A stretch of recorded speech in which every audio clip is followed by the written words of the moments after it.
Que Dios les bendiga a todos, hermanos. Qué hermosa la alabanza. Qué hermosa la alabanza. Cuando la iglesia alaba a Dios, la Biblia dice que Dios habita entre las alabanzas. Y cuando hay corazones que alaban al Señor como esta mañana, Dios está en medio de nosotros. Dígale al que tenga cerquita suyo, lo más cerca posible, dígale, Dios está entre nosotros. Gloria al Señor Jesús. Mire, yo vengo de una mañana gloriosa en la presencia de Dios. Vengo de un culto precioso en Villanueva y solamente le pido a Dios que Él esté en medio nuestro. Que Él esté. Si Él está en medio nuestro, entonces algo glorioso va a suceder en nuestras vidas. Lo que usted está realmente necesitando, lo cual Dios sabe que es una necesidad real en esta mañana, en esta hora, muchas gracias. El Señor va a suplir esa necesidad. Usted va a salir de esta casa bendecido por el Señor. Con fe dígale al que está cerca suyo, tenés fe que vas a salir bendecido de acá. Tenés fe, vas a salir bendecido, vas a salir bendecida de este lugar. Gloria al Señor. Hace varios domingos atrás, ya no sé cuántos, estuve compartiéndole por algunos domingos sobre la gracia responsable. ¿Cuántos se acuerdan de que estuve compartiendo esos temas? ¿Cuántos? Pero si no fue hace tanto, ¿cuántos se acuerdan? A ver, algunos dicen, no sé de qué estuvo usted hablando. Bueno, si usted estuvo asistiendo, debiera recordarse. Creo que los mensajes están en algún lado. Bueno, al menos en mi computadora están, y en mi corazón también. Pero cuando hablábamos de la gracia responsable, recordábamos el pasaje en Efesios que dice que por gracia sois salvos. Somos salvos por gracia, por medio de la fe. Y esto no de vosotros, pues es don de Dios, no por obras, para que nadie se gloríe. Somos salvos por la gracia de Dios, la cual recibimos mediante la fe. Pero el apóstol San Pablo, en toda su carta a los Efesios, porque luego seguimos compartiendo la carta a los Efesios, y entonces nos damos cuenta de que esta gracia es una gracia responsable, porque yo recibo la salvación como un regalo de Dios, pero luego es mi responsabilidad cuidar lo que Dios me dio. Si me doy a entender, diga amén. Usted recuerda quizá esto, cuando yo era chico, tengo que haber tenido unos 10, 11 años, mi hermano mayor nos compró ropa a todos por designio de mi papá. Entonces mi papá le dijo, bueno, ya que tenés buen trabajo, le vas a comprar ropa a tus dos hermanos.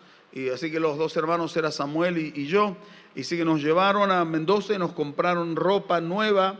Y bueno, la ropa de la época, pantalón celeste, bandera argentina, así, botamanga ancha, piel de durazno, con unos zapatos color guinda, taco alto. Eso me compraron. Y parecía uno de los VGs. y una camisa al tono, era raro. Lo comía de aquello. Y mi hermano Samuel más o menos vestido parecido. Y el tema es que yo me puse la ropa el día domingo porque estaba toda arreglada, toda lista. Mi mamá hizo el ruedo, todo, zapatos lustrados. Y entonces yo salgo para entrar por el frente y veo a mis amigos jugando a la pelota, calle de tierra. Y yo me fui a jugar a la pelota con toda la ropa nueva. Entonces, eso es gracia irresponsable, porque yo recibo esa ropa como un regalo, es gracia, pero tengo la responsabilidad de cuidarlo. El tema es que a los 5 minutos yo estaba jugando a la pelota, todo transpirado, la pelota se había manchado en algunas partes, en el pantalón, en la camisa, y bueno, mi papá me vio y me pegó, hasta el día de hoy me duele, y ya han pasado 44 años de aquello, y fíjese cómo... Y entonces no cuidar lo que recibimos por gracia. La salvación es un regalo y hay gente que no comprende y entonces se aferra a la gracia pensando que podemos hacer cualquier cosa en la gracia. Estando ahora en el camino del Señor, yo puedo hacer cualquier cosa porque estoy en la gracia. Yo tengo que recordar a quienes piensan de esa manera que en la gracia perdieron la vida solo por mentir Ananías y Zafira. Y cayeron muertos, dice, expiraron por mentirle a Pedro o por mentirle al Espíritu Santo. Imagínense si por una sola mentira, ahora en la gracia sucediera lo mismo. No habría nadie en este lugar. Ni yo estaría predicando. No habría uno porque todos fallamos. Pero en la gracia las cosas también son estrechas. En la gracia el Señor comparte el sermón de la montaña, pero hace ver a todo oyente que su camino es estrecho. Y nos enseña que amplio, ancho es el camino que lleva a la perdición. Y muchos son los que van por él, pero estrecho es el camino que lleva a la vida eterna y son pocos los que lo encuentran. Entonces, hermano, cuando usted acepta a Jesucristo como su Señor y Salvador, usted es hecho de nuevo. Esa es la regeneración. Usted nace de nuevo, es una nueva criatura. Y esa nueva criatura que es usted, ahora está hecha conforme a Cristo. Cristo está en usted. Usted ha recuperado la imagen perdida de Dios por causa del pecado y ahora ha sido hecha una nueva criatura. Esta nueva criatura que es usted no está creada ni condicionada para el mundo pecador, sino que está creada y condicionada para la obediencia al Señor. Entonces, a un hijo de Dios le resulta fácil entender la gracia. Sabe que en la gracia él tiene que ser obediente al Señor Jesús y en la gracia sabe que tiene que seguir obedeciendo los mandamientos de Dios. Si comprendió eso, diga amén. Entonces yo quiero hablarle a usted de gracia responsable, porque en el último mensaje, hablando de gracia responsable, el apóstol San Pablo habla y le dice a las mujeres, a las casadas, cómo tienen que tratar a sus maridos y a los maridos cómo tienen que tratar a sus esposas. Eso es gracia responsable. Amén. Si no lo hace así, está quebrantando la palabra de Dios. Por más que usted diga, estoy en la gracia. Si está en la gracia, se va a sujetar a la palabra del Señor. Ahora, el texto continúa en el capítulo 6. Así que si quiere, abra su Biblia en Efesios, capítulo 6. No preparé nada para la pantalla. Solo para el corazón. Ojalá que usted tenga la pantalla en su corazón. Dice así la Biblia: hijos, obedeced en el Señor a vuestros padres, porque esto es, ¿qué dice la Biblia? Eso es lo que a Dios le agrada. Honra a tu padre y a tu madre, que es el primer mandamiento con promesa para que te vaya bien y seas de larga vida sobre la tierra. Y vosotros, padres, no provoquéis a ira a vuestros hijos, sino criadlos en disciplina y amonestación del Señor. Amén. Y es palabra de Dios. Entonces, lo primero que encontramos acá en la gracia responsable es el consejo de Dios a los hijos de cómo deben comportarse para con sus padres. Y luego encontramos en la gracia responsable el consejo de Dios para los padres, cómo deben comportarse con sus hijos. No, yo soy padre. Es el hijo el que tiene que tal cosa. Pero no dice eso la Biblia. La Biblia habla a los padres también. Y lo que dice aquí a los padres es: no provoquen a ira a sus hijos. O sea, no... Mire, voy a poner un ejemplo burdo. Yo estaba en la casa de unos cristianos, líderes de una iglesia, y la gustada de ellos era que el nene más chico, el bebé, hiciera pucheros. y hacerlo llorar. Esa era la gustada. Y al otro más grande, decirle cosas que lo hirieran y lo hicieran llorar. Entonces cuando yo los iba a visitar, entonces a cada rato le hacían algo a la criatura, yo hacía pucheros, y entonces mira qué lindo el puchero, pero yo no creo que usted no se acuerda cuando usted hacía puchero, salvo las cocineras, que es otra cosa. Pero usted no se acuerda cuando usted hacía puchero porque no tenemos memoria de esas cosas, a menos que veamos una foto, porque el ser humano no tiene memoria. De los 3 años quizás se acuerde algo, a partir de los 5 años en adelante es cuando tiene memoria de los sucesos, rara vez de ahí para atrás. Por eso usted dice, yo no me acuerdo cuando me festejaron el primer año, y no se va a acordar, porque es así. Entonces, a mí me ponía muy mal y yo decía, pobre, ¿por qué le hacen eso? Y la gustada era a este jovencito, a este niño que tenía unos 4 años, hacerlo llorar también. Puchero uno, que llorara el otro, y esa era la gustada, hacerlo sufrir. Yo creo que a nadie le gusta eso, pero nosotros como padres, porque hoy yo voy a hablar a los padres y no voy a hablar a los hijos, así que los hijos relájense, ahí échense la silla, porque no voy a hablar a los hijos, pero muchos de los hijos que escuchan hoy, mañana van a ser padres. Y ahí dice, ¿qué fue lo que dijo el pastor? A ver, ¿dónde estaba el video? ¿En qué parte está? Y ya se perdió, se borró, se fue de la nube, no está más. Escuche entonces la palabra de Dios, porque hay padres incluye madres también, que no sabemos qué hacer con nuestros hijos. Yo me he sentado a hablar con muchos de ustedes de diferentes temas y algunos, a veces uno se sorprende con ustedes y con hermanos de las otras iglesias del ministerio, y entonces me sorprende porque he escuchado varias veces esta expresión de padres y madres. No se olvide, cuando yo diga padres, incluye a todos, no venga con eso, padres y madres, haya que especificar, padres incluye a todos, ¿estamos de acuerdo? Y cuando digo todos, es hombre y mujer, no espere que diga todas, tampoco, todos. ¿Estamos de acuerdo? No pierda el buen vocabulario. Ahora, he escuchado no sé qué cantidad de veces a padres que dicen, no sé qué hacer. Tienen una criatura de 10 meses, 11 meses, o cuando empieza a caminar, 1 año, o 5, o 10, o 15, y la expresión es, no sé qué hacer.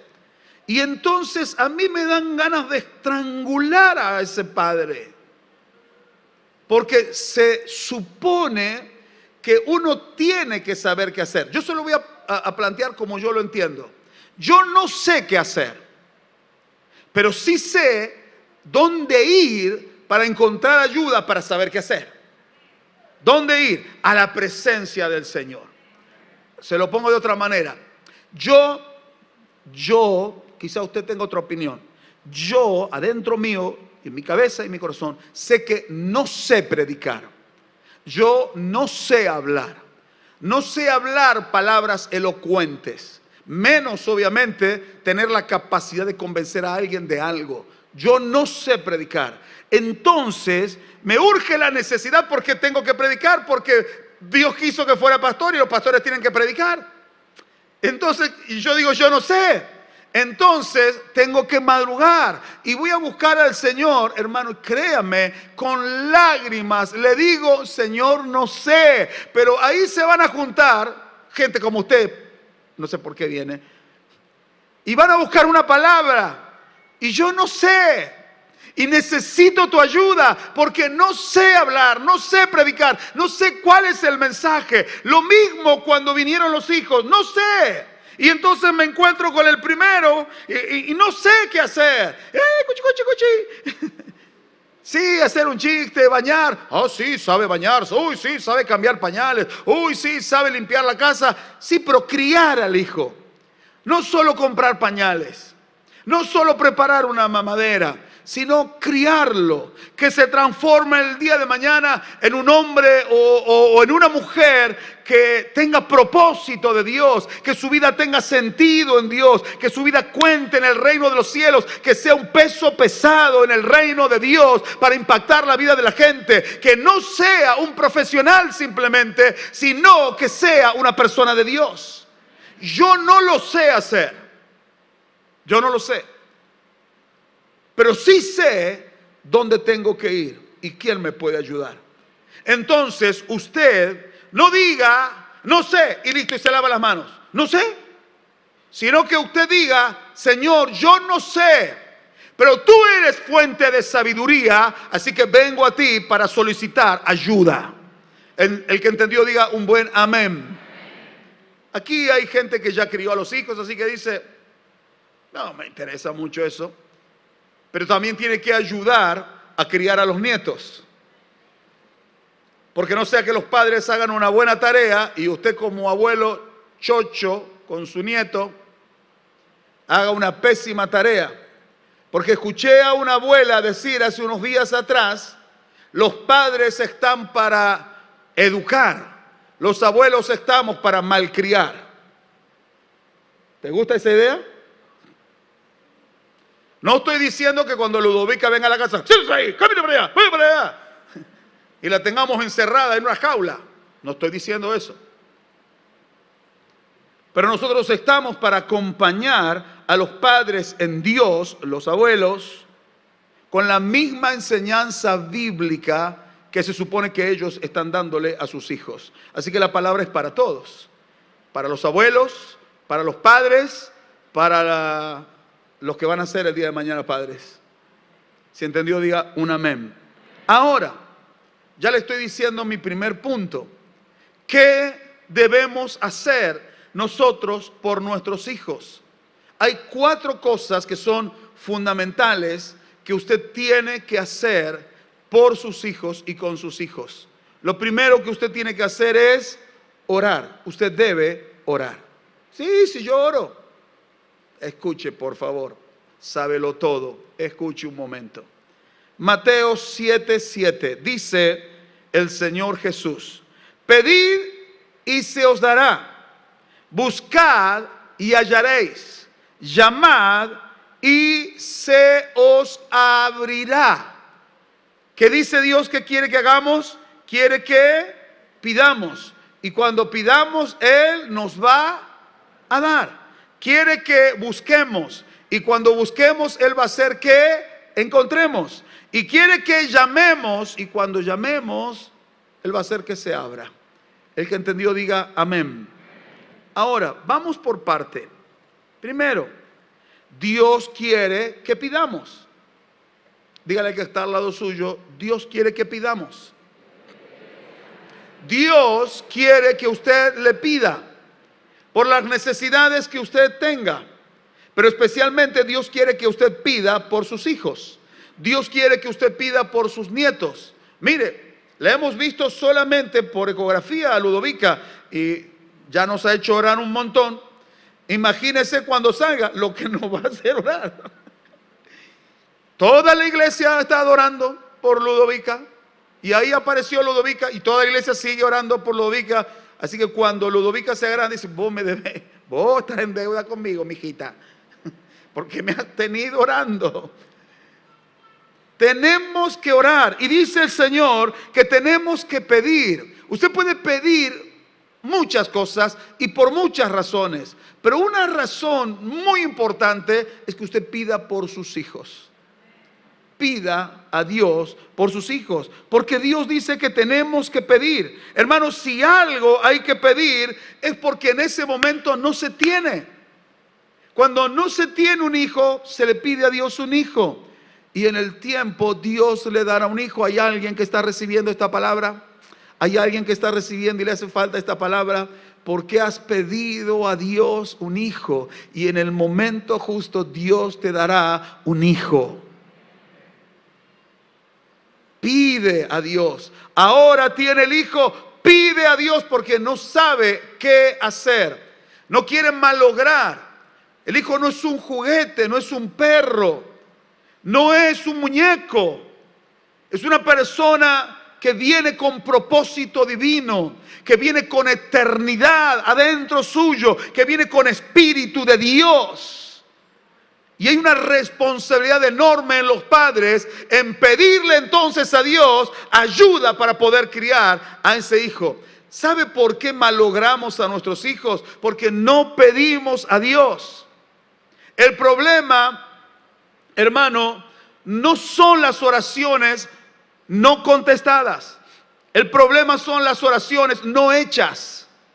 Porque a veces nos cansamos de orar y oramos un ratito nada más y dejamos de pedir. No tenemos respuesta, pero dejamos de pedir. No se convierte el hijo, pero dejamos de pedir. Lo vemos entregado en el pecado y usted sabe lo que pudiera suceder, que no vuelva a su casa, que se pierda en el mundo, que se vaya al infierno y ya hemos dejado de pedir. Pero el Señor dice que tenemos que pedir, y si tenemos que pedir es porque todavía no lo tenemos. Hay que pedir a Dios por los hijos. Hay que pedirle a Dios. En algunos casos hay que pedirle que los cambie, no que nos dé otro, sino que lo transforme. Ahora, hay una cosa que usted puede plantearse como yo me planteé. Y si Dios lo sabe todo, ¿por qué tengo que pedirle? ¿O no lo sabe todo Dios? Entonces usted da por supuesto y dice, si Dios lo sabe todo y Él sabe el problema en el que está mi hijo, y si Él sabe que yo no sé, entonces que Dios responda porque Él sabe todo. ¿Por qué entonces pedir? ¿Por qué entonces orar? Porque el Señor Jesús dice pedir, y es una orden, pedir. Y lo vamos a aplicar a los hijos. ¿Por qué entonces oramos? Claro está que no oramos para impresionar a Dios. Así que no se mande la oración elaborada. Oh Señor altísimo, soberano, eterno, sabio, sempiterno, Dios del cielo, de la tierra, creador del universo y de todas las cosas. No se mande la parte. Haga una oración sencilla. Diga, Padre nuestro que estás en los cielos. Ve que es más fácil. Y ore de corazón. No oramos para impresionar a Dios. Tampoco oramos para informarle a Dios de nuestras necesidades, porque como Él es Dios, Él conoce nuestras necesidades. Y entonces, pastor, ¿por qué oramos? Si no oramos para impresionar, lo cual obviamente que lo descartamos de primer plano, y no oramos para informarle a Dios, porque Él conoce nuestras necesidades, ¿por qué entonces oramos? Oramos para invitar a Dios. Registre eso en su memoria. ¿Por qué oro? Oro para invitar a Dios a formar parte de mi dilema, de mi necesidad, de mi asunto. Invito a Dios a formar parte de mi necesidad. Invito a Dios a formar parte de mi paternidad. Invito a Dios a formar parte en mis asuntos. Si entendió, diga un buen amén. Entonces Dios quiere que pidamos. Cuando usted pide, lo está invitando a Dios a que Él forme parte del asunto. Si entendió, diga amén. En segundo lugar, el versículo que leímos en Mateo 7, dice que tenemos que buscar. Entonces Dios quiere que busquemos. Dios quiere que busquemos. Diga conmigo, Dios quiere que busquemos. Si hay algo que buscar, generalmente es porque se perdió. ¿No sucede eso? Cuando usted busca por dos razones fundamentalmente. Una, porque se le perdió, y otra porque no lo tiene. Entonces lo busca, ¿verdad que sí? Entonces buscamos porque algo se perdió. Si un hijo se perdió o se está perdiendo, ¿qué hacemos entonces? Buscamos. Yo recuerdo a mi padre salir por uno de mis hermanos a cualquier hora de la noche y a veces de la madrugada. Andaba en rebeldía uno de los coroneles. Bueno, todos los coroneles hemos tenido una cuota, capaz que Eli no, porque ella es buena. No era buena Eli, yo me peleaba mucho. Yo le sacaba las cabezas a las muñecas en venganza. Usted sabe, estaba prohibido pegarle a las mujeres, entonces le sacaba los brazos, las patas, las muñecas. Era la venganza. Eso hacía, ¿no? Pero no se las quemaba, se las podría haber quemado. Podría haber hecho otra cosa peor. Las ideas estaban, abundaban las ideas. Así que era por un rato nomás el malestar. Buscamos. La Biblia, la palabra de Dios nos dice que nosotros tenemos que buscar. Tenemos que buscar porque hay cosas que se pierden. Y ese hijo se iba a hacer alguna fechoría. Y entonces mi papá agarraba la bicicletita y salía a ver a dónde estaba el hijo. Recuerdo a mi papá planchar la camisa de ese hijo. También lo recuerdo planchar mis camisas. Y lo recuerdo a mi papá con los ojos rojos, llenos de lágrimas, orar por ese hijo que venía todos los domingos iba al culto y rechazaba completamente a Dios en su corazón. Y él planchaba la camisa y oraba por ese hijo, para que Dios tuviera misericordia. Algo tenía que hacer. Ese hijo hoy es pastor y uno de sus hijos también es pastor. Y Dios lo ha bendecido y le ha dado una hermosa familia. Y Dios lo ha honrado con revelación en la palabra. Dios lo ha distinguido. Hablo de mi hermano mayor que está allá en Rivadavia. Dios lo ha bendecido, pero hay mucho de la oración de mi padre y de mi madre, que ella se levantaba temprano para orar siempre. Pero yo recuerdo a mi padre haberlo visto con la plancha, orando a Dios. Porque después nos enteramos, yo no sabía por qué le conmovía tanto planchar una camisa. Yo no creo que usted, hermana, esté planchando una camisa y esté emocionada por la camisa. Pero cuando usted piensa en el dueño de la camisa y que se está perdiendo y usted agota recursos y Dios le dio ese recurso, él oraba sobre la ropa para que quizá cuando se ponga la ropa, el Espíritu de Dios que estaba en las manos de mi padre planchando esa camisa, quizá le alcanzara, quizá viniera sobre su vida, quizá lo hiciera entrar en razones, y un día Dios lo hizo. Buscamos. ¿Qué buscamos? Porque Dios quiere que busquemos. ¿Qué es lo que tenemos que buscar? Hay cosas elementales que tenemos que buscar, guárdelas en su corazón. Tenemos que buscar a Dios y su presencia. Eso es lo primero que tenemos que buscar. Antes de buscar alguna cosa, necesitamos buscar y encontrar a una persona, y es Dios. Busque a Dios. Lo segundo que tenemos que buscar, que se desprende de el buscar a Dios, es buscar la comunión con Dios. Estar en comunión. Dice la palabra de Dios, andarán dos juntos si no estuvieren de acuerdo. Póngase de acuerdo con Dios. No pretenda que Dios se ponga de acuerdo con usted. Dios no va a bajar su nivel de santidad y de exigencias. Usted tiene que subirse a la altura de lo que Dios quiera. Póngase de acuerdo con Dios. ¿Me dice un amén? Para poder estar en comunión con Dios. Entonces usted ahora ha buscado la presencia de Dios y tiene la presencia de Dios. Ha buscado la comunión con Dios y ahora tiene la comunión con Dios. Estas son cosas que tenemos que buscar. ¿Qué más hay que buscar? Hay que buscar la voluntad de Dios. Los padres debemos buscar la voluntad de Dios. La voluntad de Dios para nuestras vidas, la cual luego es trasladada a la vida de nuestros hijos. Padres que desconocen la voluntad de Dios para sus vidas no pueden transmitir la voluntad de Dios a sus hijos. Yo entiendo claramente que cada uno, porque así lo dice la Escritura, cada uno dará cuenta a Dios de sí. Mis hijos darán cuenta a Dios de ellos mismos. Yo daré cuenta a Dios por mí, pero yo también daré cuenta por mi esposa y daré cuenta por mis hijos y daré cuenta en este caso por Ludovica y por los nietos que Dios nos dé. Yo daré cuenta por ellos. Pero no dijo usted que cada uno dará cuenta a Dios de sí. Claro que sí, pero yo soy responsable en cumplir con lo que Dios me dio. Eso es gracia responsable. Si usted es una persona, un creyente que ama la voluntad de Dios, va a buscar la voluntad de Dios porque usted no quiere hacer su camino. Usted no quiere hacer la suya. Usted no quiere andar en forma paralela a los propósitos y designios de Dios. Usted quiere conocer el corazón de Dios. Para eso buscó la presencia, buscó estar en comunión con Dios y ahora busca la voluntad de Dios. Cuando usted conoce la voluntad de Dios, usted la transmite. ¿A quiénes la transmite? Y primeramente a su casa, a sus hijos. En el caso mío, a la iglesia. Yo le estoy transmitiendo a usted, la pastora dice, y a mí me da vergüenza cuando ella dice eso. Créame que es verdad, pero es así. del corazón de Dios al corazón de su siervo y del corazón de su siervo al corazón de la iglesia. Yo le estoy compartiendo la voluntad de Dios, lo que Dios quiere para su vida. Ojalá que usted también quiera la voluntad de Dios.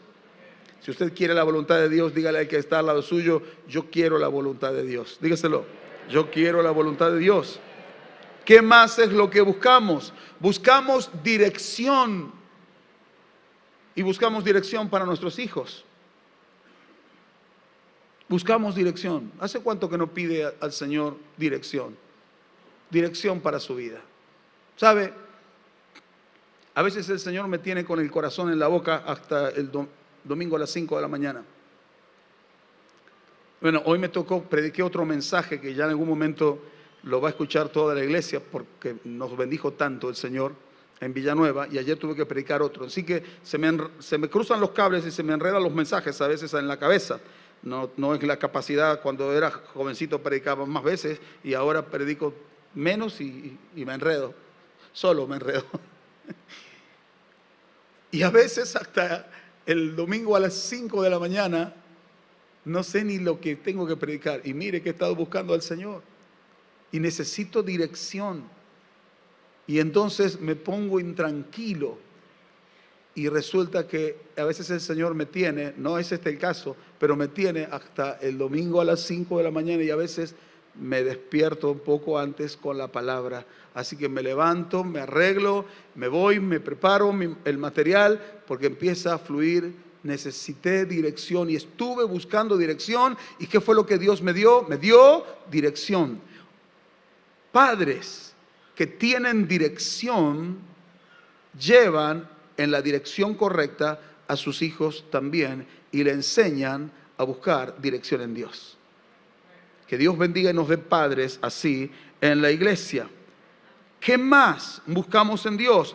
El propósito de Dios para nuestra vida. El propósito de Dios para nuestra vida. Y también buscamos el propósito de Dios para la vida de nuestros hijos, que puede ser igual que el nuestro, parecido al nuestro o diferente al nuestro, pero propósito de Dios al fin. Necesitamos el propósito de Dios. ¿Usted sabe cuál es el propósito de Dios para su vida? Le pregunté hace unos años atrás a un grupo de hombres allí en una célula si sabían cuál era el propósito de Dios. Ninguno supo contestarme cuál era el propósito de Dios para su vida. Entonces la consigna que yo les lancé fue que no termine el año sin que usted sepa cuál es el propósito de Dios para su vida. Usted tiene que saber cuál es el propósito de Dios para su vida, hacia dónde va su familia, hacia dónde están encausados los pasos, el corazón, los pensamientos suyos y de su hogar. Hacia allí los conduce usted. Condúzcalos a Cristo, condúzcalos a servir a Dios. Por eso tenemos que orar. Si entendió, dígame un buen amén. Santiago dice en su carta, capítulo 4, versículo 3, que muchas veces no recibimos lo que pedimos porque pedimos mal para gastar en nuestros deleites. O sea, para gastar en nuestros deseos. Muchas oraciones no son contestadas simple y sencillamente porque usted está pidiendo mal, está buscando mal, está orando mal. Por eso lo primero que usted debe orar es por la presencia de Dios en su vida. Tiene que orar por la voluntad de Dios en su vida. Entonces no va a errar con las oraciones. Si usted no tiene a Dios en su vida, no tiene su presencia, no quiere su voluntad, usted va a malgastar un montón de oraciones y no va a tener oraciones contestadas porque va a estar todo el tiempo pidiendo mal para gastar en sus propios deseos. Yo deseo que mi hijo esto, deseo que mi hija aquello, pero no son deseos del corazón de Dios, son sus deseos. Por eso lo primero que tenemos que hacer es buscar a Dios. Asegurarnos de que Dios camine de a buenas con nosotros y tomarnos de su mano y no soltarnos de la mano del Señor. ¿Sí entendió? Diga un buen amén. ¿Qué más quiere Dios en estas palabras del Señor en Mateo 7:7? Dios quiere que llamemos. Dice, llamad y se os abrirá. Tres cosas. Quiere que pidamos, quiere que busquemos y quiere que llamemos. ¿Sabe ¿Por qué quiere que llamemos? Porque este punto habla de la insistencia, de ser perseverante. Cuando usted pidió y cuando usted buscó y todavía no tiene nada, no hay respuesta, sea padre, sea hijo solamente, y usted está orando y está pidiendo y está buscando y no hay respuesta, ¿qué quiere Dios? Que usted siga llamando, que usted no se canse. Usted va a orar tanto como importante sea lo que usted está pidiendo. Si lo que usted está pidiendo no es muy importante, usted va a dejar de orar en cualquier momento. Y tenemos como ejemplo la parábola de la viuda y el juez injusto en Lucas 18 del 1 al 8. Y usted conoce la historia. Dice que había una mujer viuda que iba a un juez que era injusto y le pedía a la mujer que hiciese justicia, que interviniese en su causa y que hiciese justicia, dictaminara a favor de ella lo que era justo. Pero resulta, dice, que el juez no quería atenderla. Y la mujer iba un día, iba al otro día, iba al otro día. Y entonces insistió tanto que un día el juez injusto reflexionó y dijo: esta mujer viuda me va a volver loco, lo digo en palabras mías. Me está agotando la paciencia. Entonces voy a tener que hacerle justicia, porque si no me va a sacar de mis cabales. Y el Señor reflexiona y dice: si este juez injusto pudo hacer justicia con alguien que insistió, ¿cuánto más nuestro Padre que está en los cielos, que es justo? Él va a hacer justicia a sus hijos. Dice que claman a Él día y noche. ¿Entiende lo que es clamar día y noche? ¿Entiende cuando la presión es grande sobre su vida, cuando la necesidad es grande? Cuando usted ve que hay alguien en necesidad y usted dice: ya no puedo ver la necesidad, y usted no puede dejar de orar, y donde va día y noche y siesta y media tarde, y usted está orando y orando y dice: me voy a volver loco, pero usted está orando porque la Biblia dice que Dios le va a hacer justicia. Usted ha orado, ha buscado al Señor, la voluntad del Señor, y usted entiende y dice: sí, tiene la palabra de Dios, es propósito de Dios que mi hijo no se pierda, es propósito de Dios que mi hijo lo sirva, es propósito de Dios que mis hijos caminen en amistad con Dios. Voy a orar hasta que eso pase. Y pastor, ¿hasta cuándo entonces? Y tiene dos cosas: hasta que sus ojos lo vean, o hasta que usted tenga la seguridad en su corazón de que Dios ya lo hizo. Yo me descomprimí cuando Dios me habló del bebé de Nico y de Noé. Me descomprimí. Y cuando Él me dio la palabra a mí una mañana de que Él los iba a bendecir con hijos, y entonces yo me descomprimí. Más allá de los análisis, de los diagnósticos, de las imposibilidades, yo tenía una palabra. Y claro, yo sigo orando ahora por ellos, pero yo tengo hay una seguridad. Entonces ahora no oro por ese hijo que viene, oro para que sean fortalecidos en la fe. No porque yo soy, hermano, yo no soy mejor que mis hijos, ni menos mejor que mi esposa. Simplemente que buscando a Dios, a Él le plació darme una palabra de confirmación, como muchos acá por ahí le ha sucedido. Entonces usted tiene seguridad. No es que usted es un relajado y dice: listo, no oro más, sino que usted es uno que tiene una palabra de Dios, ya sabe la voluntad de Dios. Entonces ahora ora para que esa misma fe que Dios derramó en su corazón, la derrame en otros corazones. Gloria al nombre de Jesús. ¿No es precioso Jesús? Es precioso. Entonces tenemos que pedir, tenemos que buscar y tenemos que llamar, insistir. Solo deje de pedir cuando usted tenga la confirmación de parte de Dios de que Él ya lo ha hecho. Pero los ojos dicen que no lo ha hecho, pero su fe dice: sí, sí lo ha hecho. Entonces, no sigo orando más, solo sigo orando para darle gracias al Señor, porque Él ha sido bueno de nuevo con usted. Amén. Y si Él dijera que no, Él sigue siendo bueno, y sabe Dios por qué. Pero Dios quiere salvar a los hijos, y Dios quiere darnos padres que tengan un corazón como el corazón del Padre, para que puedan ser para sus hijos lo mismo que Dios es para nosotros. Si entendió, diga un buen amén. ¿Qué más deben hacer los padres? En segundo lugar, Los padres deben aprender la palabra de Dios. Deuteronomio 6:6.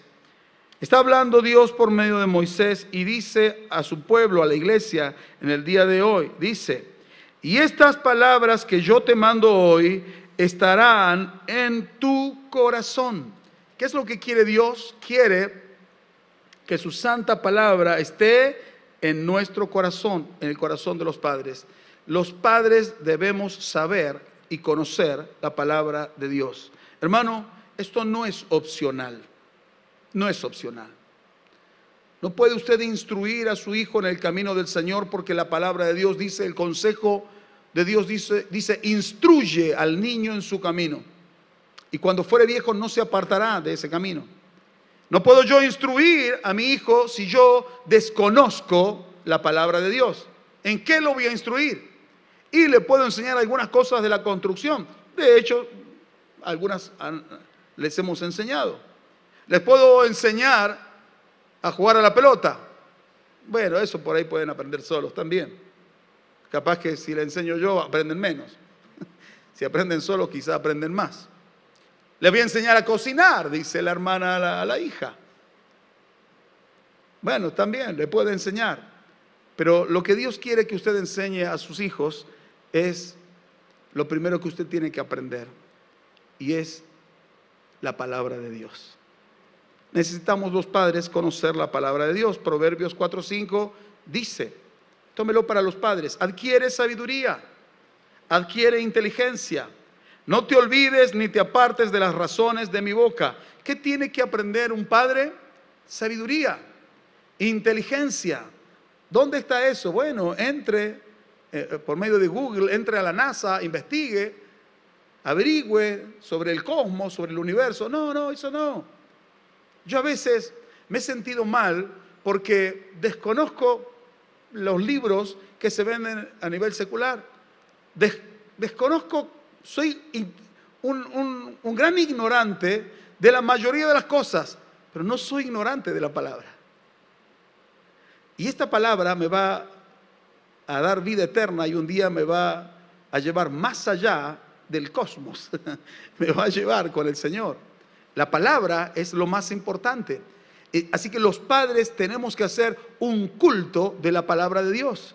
Usted tiene que leer y tiene que aprender la palabra de Dios. Escuche tantas veces como sea necesario hasta que usted aprenda. Lea tantas veces como sea necesario hasta que usted aprenda la palabra. Y vuelva a orar. Y pídale al Señor que le dé espíritu de revelación. Eso es comprensión, entendimiento en la palabra de Dios.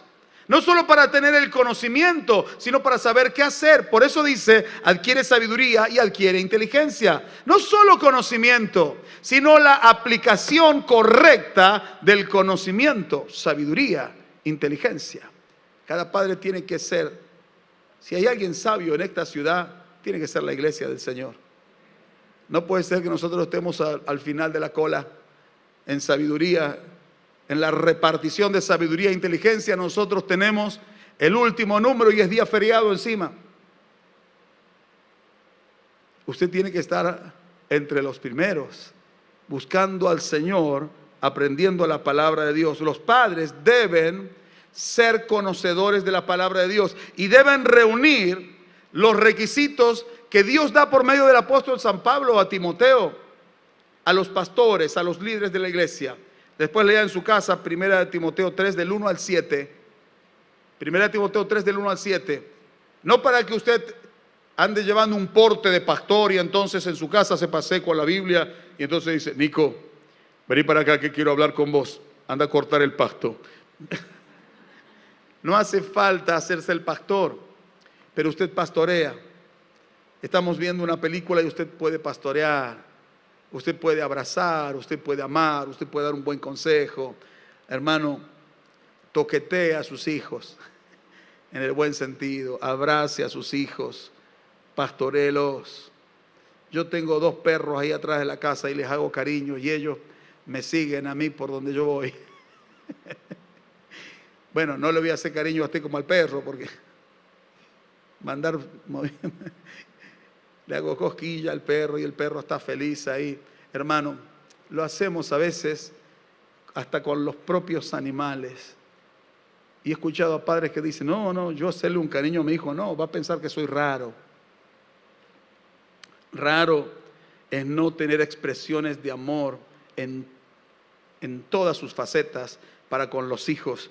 Y una expresión de amor es conocer la palabra de Dios para poder enseñarle a mis hijos la palabra de Dios, para poder enseñarle a mis nietos la palabra de Dios. Dice en el contexto de 1 Timoteo 3, del 1 al 7, dice no un neófito. Un neófito no puede ser pastor, o sea, no hay que poner para presidir una iglesia a un neófito. La palabra neófito significa un inexperto, un principiante. Un padre no puede ser un caído del catre que no entiende, que no sabe, y que soy mamá primeriza, y no sabe qué hacer. Un día estaba uno de mis sobrinos en casa, lo habían dejado mi hermano mayor justamente, y estábamos con mi otro hermano, y entonces yo estoy mirando del otro lado de la mesa, que está comiendo y se ahogó, entonces empieza, y se está ahogando, y él está al lado, y entonces le digo, se está ahogando, yo estoy a la distancia de una mesa, ¿cuánto tiene? 1,60 m, 1,80 m, se está ahogando, y entonces él empieza a girar. Entonces yo salgo de donde está y unos golpes y salta ahí con los ojos grandotes. No, el tío te quiere explicarle, no es que te quiso pegar, pero largó lo que no tenía. Y después le digo a mi hermano, ¿qué hiciste? No supe qué hacer. Típica respuesta de padres. No sé qué hacer. No un neófito. Un padre no puede ser un neófito. Si usted trae un hijo al mundo, no puede ser un neófito. Usted tiene que asumir su responsabilidad. Hijo, cuando cumplas los 18 te voy a regalar un auto. Ya vas a ver el auto que te voy a regalar. Eso es un neófito. ¿Por qué no le regala a Jesús? Yo tengo acá el regalo que me hicieron mis padres, año 95. Acá está. Ya va a cumplir 26 años. 26 años tiene. Y está inaugurada en una campaña. Por ahí por Mateo capítulo 10. Llovió y se me mojó. Estaba abierta la Biblia ahí donde estaba predicando. Y ahí está la dedicatoria. No son muchos los bienes que te dejo, pero me dejaron el bien mayor que un padre puede dejar a su hijo. Me dejaron a Jesús. Me dejaron a Jesús acá en el corazón. Y yo estoy acá por el trabajo de dos personas, mi padre y mi madre. Y dice, pero usted también tomó la decisión. Pero claro, es mucho más fácil cuando uno tiene padres que aman a Dios, que conocen la palabra de Dios, que no son neófitos, sino que se hacen responsables de sus obligaciones. Es hermoso tener hijos. Pero es muy doloroso cuando los hijos se alejan del camino del Señor. Y los padres a veces ni siquiera se enteran. En tercer lugar, ¿qué más tienen que hacer los padres? Deben enseñar la palabra de Dios. Deuteronomio, voy a ir rápido acá. Deuteronomio 6, 1 al 9. No solo debe saber, sino que tiene que enseñar. Así que ya lo doy por sabido al punto, pero voy a leer el texto bíblico que dice: estos pues son los mandamientos, estatutos y decretos que Jehová vuestro Dios mandó que os enseñase para que los pongáis por obra en la tierra a la cual pasáis vosotros para tomarla, para que temas a Jehová tu Dios. La palabra es dada para que aprendamos a temer a Dios, guardando todos sus estatutos y sus mandamientos que yo te mando, tú, tu hijo y el hijo de tu hijo, o sea, tu nieto, todos los días de tu vida, para que tus días sean prolongados, o sea, que te vaya bien y dures mucho. Oye pues, oh Israel, iglesia, cuida de ponerlos por obra para que te vaya bien en la tierra que fluye leche y miel. Argentina es tierra que fluye leche y miel, nada más que fluyen también cosas feas, como los políticos, ¿no? Pero bueno, pero es una tierra buena. Dios nos plantó en tierra buena y con la bendición de Dios vamos a ser bendecidos en esta tierra. Y os multipliquéis como te ha dicho Jehová, el Dios de tus padres. Oye Israel, Jehová, nuestro Dios, Jehová uno es. Y amarás a Jehová tu Dios de todo tu corazón y de toda tu alma y con todas tus fuerzas. Y dice luego, y estas palabras que yo te mando hoy estarán sobre tu corazón. ¿Dónde tiene que estar la palabra de Dios? ¿Dónde? En su corazón, digan en mi corazón. ¿Dónde tiene que estar la palabra? Y la repetirás a tus hijos.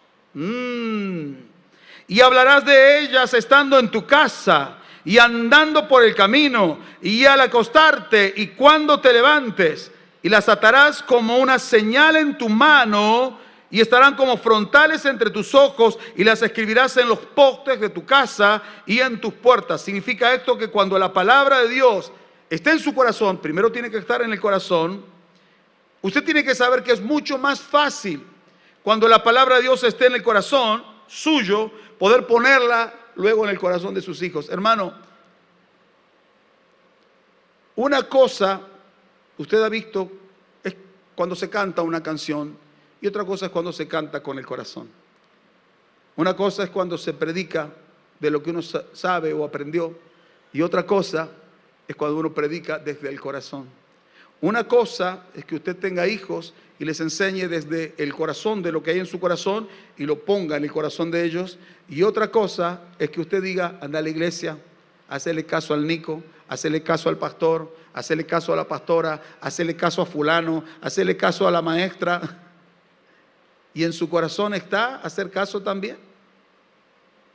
Primero las palabras estarán en tu corazón y entonces usted tiene la autoridad para repetirlas a sus hijos y las pone en el corazón de ellos. Si entendió, diga un lindo amén. Y en cuarto y último lugar, los padres deben ser ejemplo cristiano a sus hijos. Ejemplo cristiano. Entonces usted oró. ¿Qué más hizo usted? Aprendió la palabra, enseña la palabra y ahora ¿qué tiene? Tiene que ser ejemplo. Porque de eso venimos hablando en este último punto. Tiene que ser ejemplo a sus hijos. En Tito 2:7 dice la palabra de Dios, allí nos enseña que debemos presentarnos en todo como ejemplo. Y cuánto más a la familia. Es fácil hacerse el campeón afuera.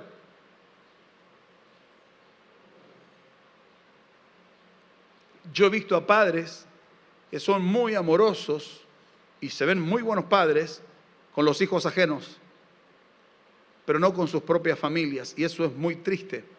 Primero su familia, sus propios hijos. Si entendido, diga amén.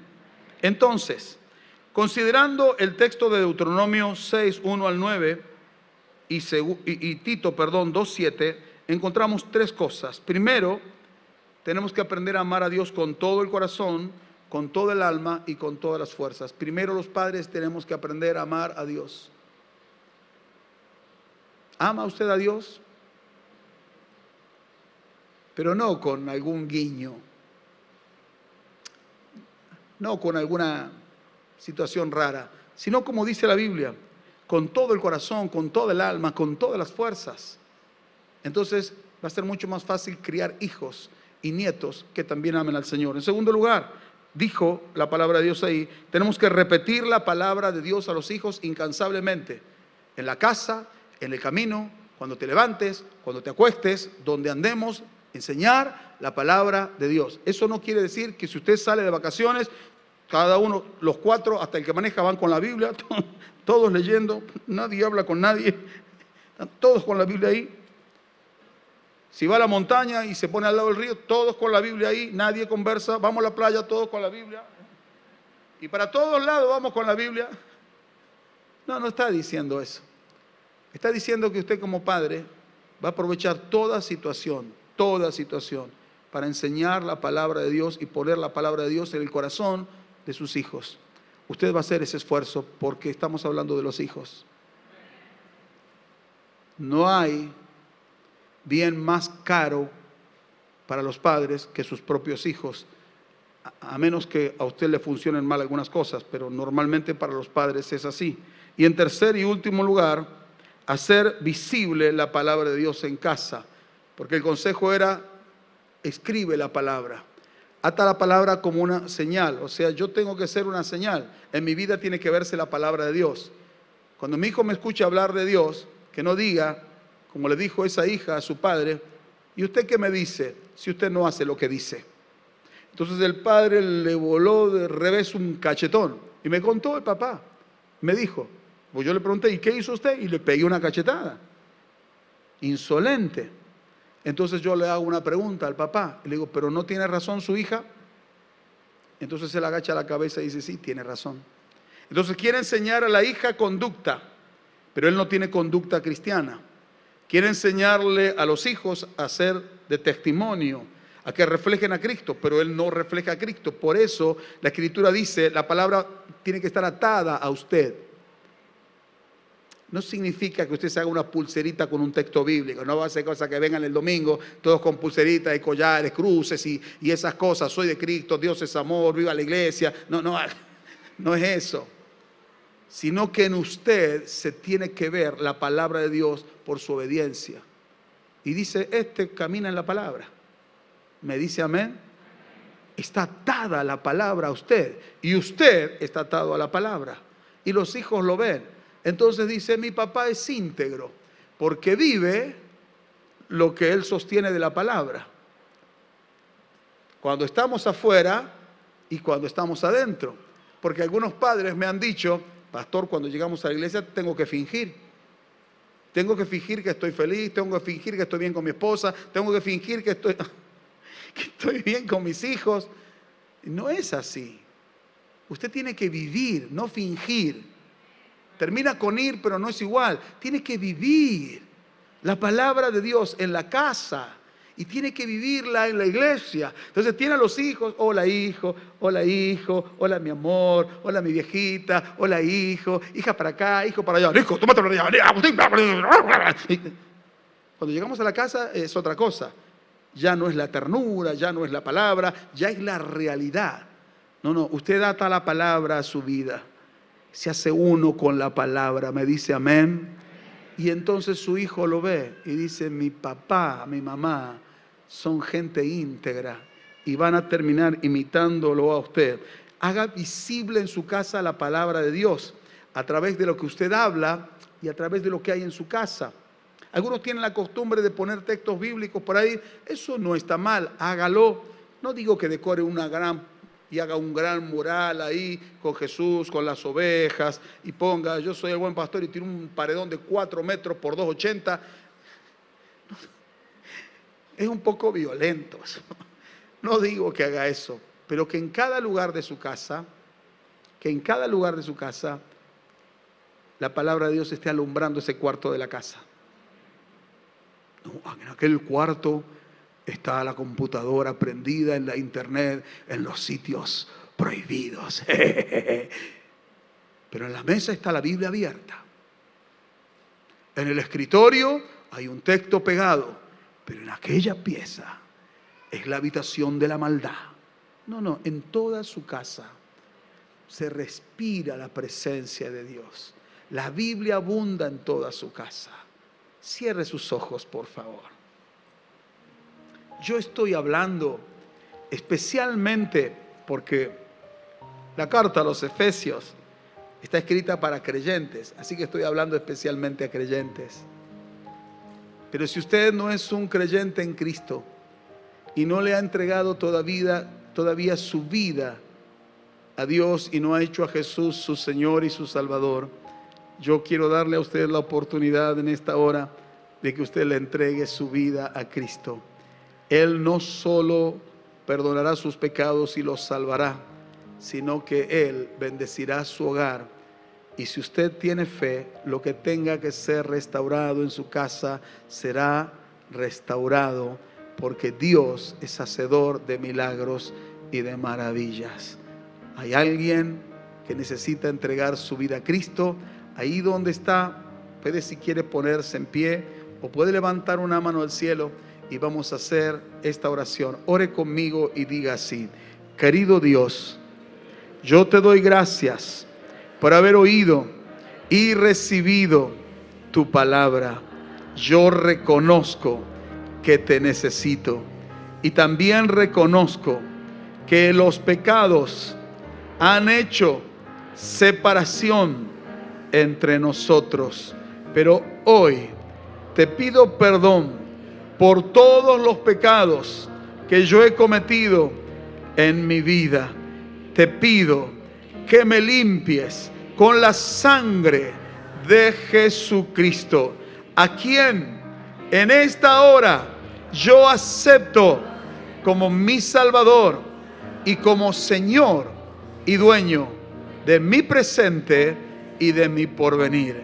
Querido Dios, te entrego toda mi vida y te ruego que tomes mi mano y me acompañes, porque yo he decidido el día de hoy que voy a caminar contigo.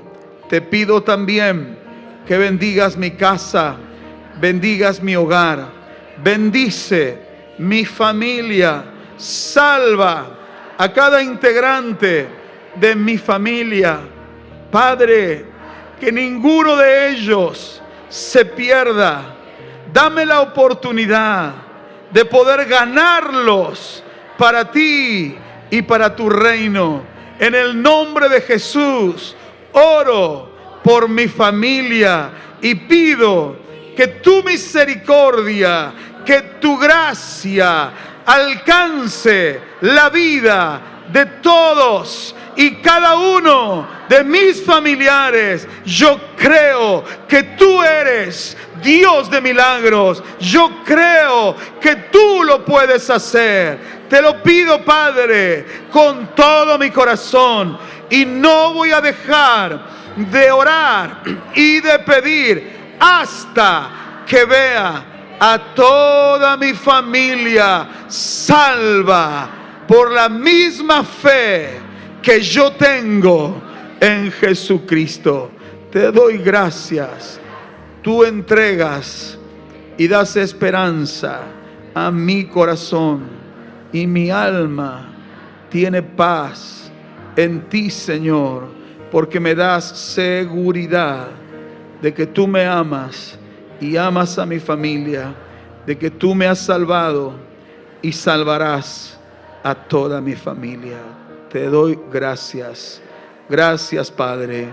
Gracias, Señor Jesús. Gracias, Espíritu Santo. Amén. Amén. ¿Puede decir un fuerte amén? Amén. Gloria al Señor Jesús.